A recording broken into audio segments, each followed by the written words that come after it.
உங்க மேல fake FIR போட்டாங்களா? அந்த எஃப்ஐஆர்ல இருந்து உங்க பேரை நீக்கணும்னு நினைக்கிறீங்களா? இந்த வீடியோ உங்களுக்கு தான். அதாவது ஒவ்வொரு எஃப்ஐஆர்லயும் இன்வெஸ்டிகேஷன் ஆபீசர்ன்ட்டு ஒரு எஸ்ஐயோ ஒரு இன்ஸ்பெக்டர் பேரையோ இருக்கும். அவங்களுக்கு உங்க தரப்புல உள்ள நியாயத்தை நீங்க அந்த அக்கௌண்ட்ஸ் பிளேஸ்ல இல்ல, நான் அந்த எக்ஸ் ஒய் இவங்க கூட இருந்தேன் அப்படின்னு சொல்லிட்டு ஒரு ரெப்ரசன்டேஷன் லெட்டரை ரிஜிஸ்டர் போஸ்ட்ல அனுப்புங்க. அதை காப்பி டு எஸ்பிக்கும் அனுப்புங்க.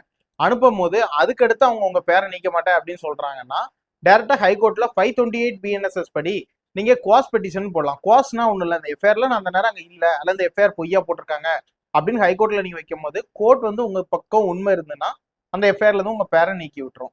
அப்படி இல்ல போலீஸ் வந்து அதுக்கடுத்து சார்ஜ் ஷீட் அதாவது குற்றப்பத்திரிக்கை தாக்கல் செஞ்சுட்டாங்க நம்ம தான் இருக்கோம்னு சொல்லிட்டு போட்டாங்கன்னா அந்த சார்ஜ் ஷீட்லயே நம்ம வந்து குவாஸ் பெட்டிஷன் போட முடியும். அந்த சார்ஜ் ஷீட் வந்து பொய்யா தாக்கல் பண்ணியிருக்காங்க அப்படின்னு சொல்லிட்டு குவாஸ் பெட்டிஷன் போடும்போது ஹைகோர்ட் நினைச்சதுன்னா நம்ம பேரை ரிலீஸ் பண்ணி விட்டுரும்.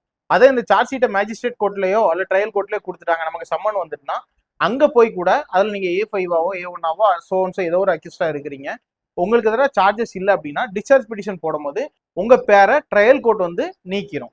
அதை அந்த எஃப்ஐஆரை க்ளோஸ் பண்ணிடும். மேலும் இது போன்ற வீடியோக்களுக்கு எங்களை ஃபாலோ பண்ணி சப்போர்ட் பண்ணுங்க.